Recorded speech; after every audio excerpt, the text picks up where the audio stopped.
महाराज। राजा ने कहा कहो क्या चाहिए। प्रजा के लोग एक ही बार में कहते हैं कुछ नहीं चाहिए, हमें तो बस आपका दर्शन चाहिए, हम आपके दर्शन करने के लिए आए हैं।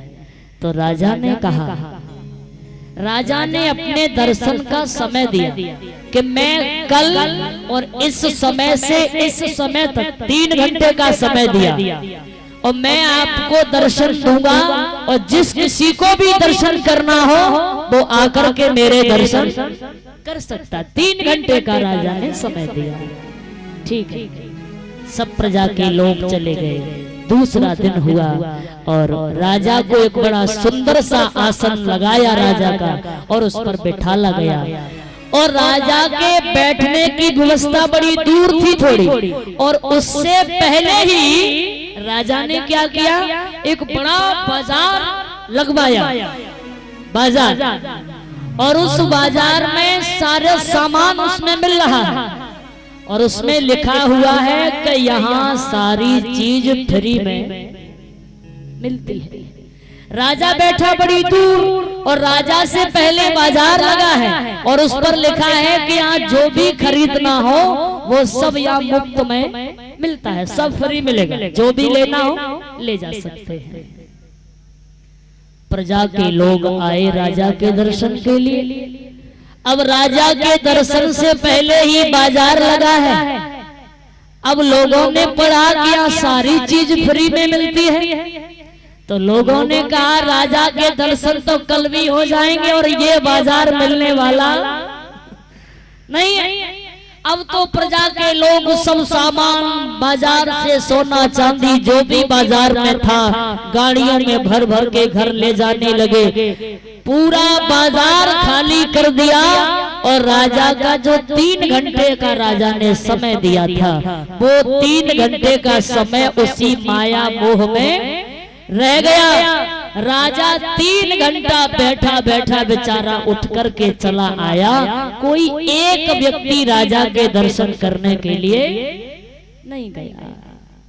ठीक, इससे हमको क्या शिक्षा मिलती है? राजा कौन है, प्रजा कौन है? राजा है भगवान और प्रजा है हम तुम सब। जैसे प्रजा सारे बाजार में लगी रही, भगवान वहां बैठे रहे, ऐसे हम और आप भी ऐसे माया मोह में फंसे रहते हैं। भगवान तक तो हम पहुंच ही नहीं पाते हैं। मंदिर में जाएंगे तो भी बड़ी इच्छाएं होती हैं, ये हो जाए वो हो जाए, तो भगवान तक तो हम पहुंच ही नहीं पाते हैं। वो 3 घंटे का समय जो भगवान ने हम तुमको दिया वो 3 घंटे का समय कोई और नहीं, बालापन, जवानी और बुढ़ापा। ये 3 घंटे का समय हमारे आपके भी पास में है, केवल 3 घंटे का समय। बालापन, जवानी और बुढ़ापा, इन 3 घंटों में या तो आप माया में लग जाइए और या फिर भगवान में लग जाइए। एक ही चीज मिलेगी, या तो भगवान और या फिर माया। तो भगवान आते तो हैं लेकिन हम और आप उनको बुला नहीं पाते हैं। जीवन का उद्धार करने के लिए संतों ने श्रीमद् भागवत कथा को कहा। इस श्रीमद् भागवत कथा ने तमाम पापियों का कल्याण किया, तमाम दुराचारियों का कल्याण किया।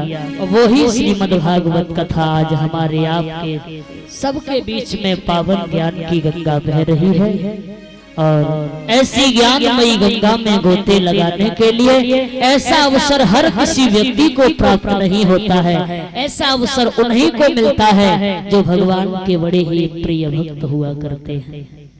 भगवान की कथा वो है जिस कथा को सुनकर के जीवन की व्यथा दूर होती है, और जिस कथा को सुनकर जीवन की व्यथा दूर न हो ऐसी तो कथा कभी हो ही नहीं सकती है। तो यहाँ हम जितने भी समय तक बैठे, आइए हम आज सभी मिलकर के आओ सजा लें आज को, कल का पता नहीं, और कल की तो बात छोड़िए पल का पता नहीं होता है।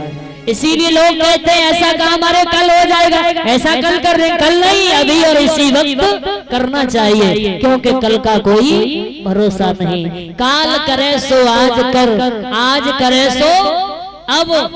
मैं प्रलय होगी बहोर करेगा, कब तो जो भी करना हो वो आज और इसी वक्त हमको करना चाहिए। आइए आज का समय हमारे पास है, क्यों न हम आज को अपना बना लें, क्यों न हम आज को अपना सजा लें। आइए आज के समय में हम सभी मिलकर भगवान की करुणामयी पावन कथा में प्रवेश करते हैं। बोलिए बाके बिहारी लाल की। नीमसार क्षेत्र में महात्माओं का बहुत बड़ा सम्मेलन होता है, जिसमें 88,000 ऋषि मौजूद हैं और सभी महात्माओं में यही चर्चा हो रही है कि आगे ये कलयुग आने वाला है और कलयुग के लोगों का कल्याण कैसे होगा। तो उन सभी महात्माओं में सर्वश्रेष्ठ श्री सूत जी महाराज वर्णन करते हैं, हे सौनकादिक ऋषियों, मैं आपको ऐसी कथा सुनाऊंगा जिस कथा के सुनने से, केवल सुनने से ही उद्धार हो जाएगा। आइए हम सभी मिलकर के एकदम खाली मन होकर बैठे। जब मन खाली होता है तब ये कथा हमारे भीतर तक जाती है और तब हमारे जीवन का उद्धार करती है, तब हमें ये भवसागर से पार ले जाती है। आइए इस श्रीमद् भागवत कथा को किसने लिखा और किसने कहा। एक बार देवर्षि नारद बीड़ा को बजाते हुए नारायण नारायण कहते हुए और जंगल में भ्रमण कर रहे हैं, तो देवर्षि नारद जी ने देखा है कि वेद व्यास जी महाराज बड़े ही उदास बैठे हैं, बड़ी ही चिंता में बैठे हैं। तो नारद जी ने प्रश्न कर दिया, अरे वेद व्यास जी महाराज, आप इतने उदास और चिंता में क्यों बैठे हो। तो वेद व्यास जी कहते हैं, नारद जी आज मैं बड़ी चिंता में हूँ। क्यों चिंता में हो। तो वेद व्यास जी ने कहा, देखो नारद जी, बचपन से लेकर आज तक मैं लिखता आ रहा हूँ और इतना लिखा मैंने, इतना लिखा, पूरा जीवन ही निकल गया लिखते लिखते, बुढ़ापा आने को है। थोड़ा बहुत नहीं, 4 वेद, 6 शास्त्र, 17 पुराण लिख दिए और फिर भी मन हमेशा यूं ही कहता है कि आज तक मैंने कुछ लिखा नहीं, कुछ किया ही नहीं। पता नहीं ऐसा मन मेरा क्यों कहता है। वेद व्यास जी की बात को सुनकर के देवर्षि नारद जी ने उत्तर दिया, सुनो, तुम्हारा मन ऐसा क्यों कहता है कि तुमने आज तक कुछ नहीं किया। ऐसा क्यों कहता, मैं आपको बताता हूँ।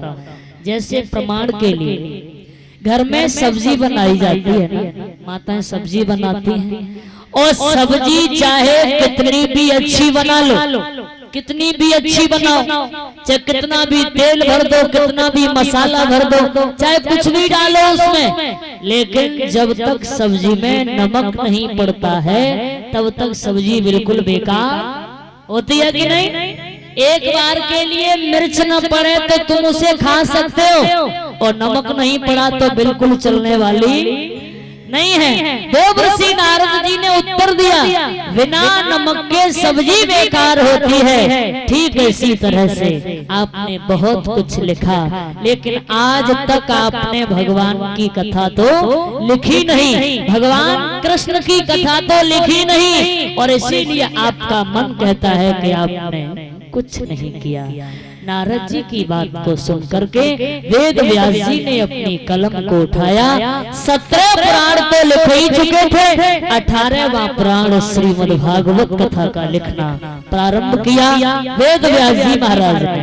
तो श्रीमद् भागवत कथा में सबसे पहला श्लोक लिखा व्यास जी ने, सबसे पहला,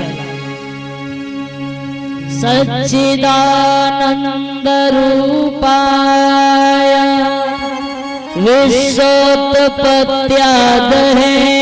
तवे तापत्रय विनाशाय श्री कृष्णाय वयं नमः।